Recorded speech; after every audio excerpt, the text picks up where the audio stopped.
Hello, my name is Austin Jones, and this is my presentation for the killer whale speciation debate.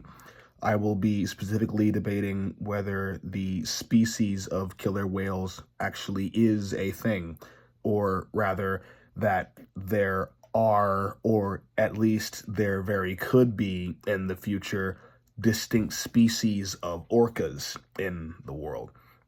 Um, Specifically because of what is defined as a species on both a morphological and to an extent a genetic level, given that something's genetics often does dictate how it looks morphologically. There are so many different ways orcas can look, even if they are found in similar areas. There are some with larger dorsal fins, some with smaller white spots behind their eyes, some with a more yellowish tint.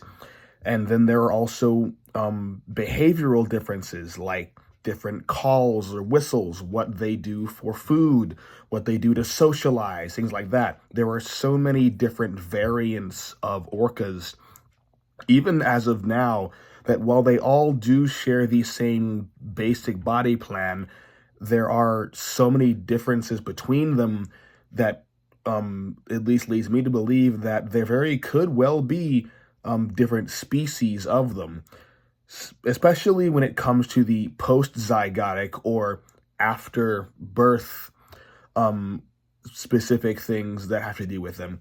For example, there are many orcas that, while they do live in the same general area of the ocean or sea, due to the morphological or even the behavioral differences of them, they often would not mate with each other, which would ultimately decrease gene flow between those distinct individuals, which therefore would slowly separate them along the genetic tree, which could ultimately lead to new species of orcas.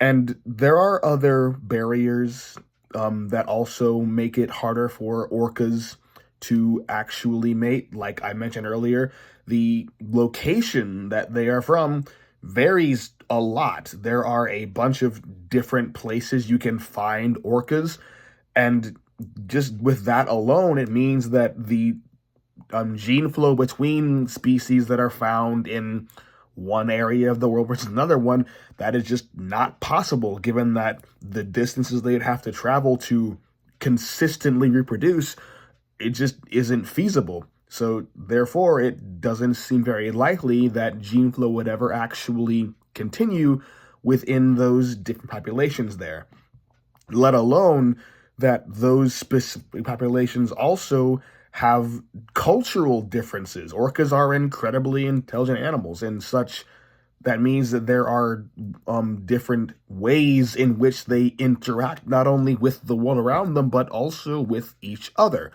So, given that, both with the differences in morphology and also with behavior and even location, I do believe that if not right now, then in the future, there definitely could be distinct species of killer whales.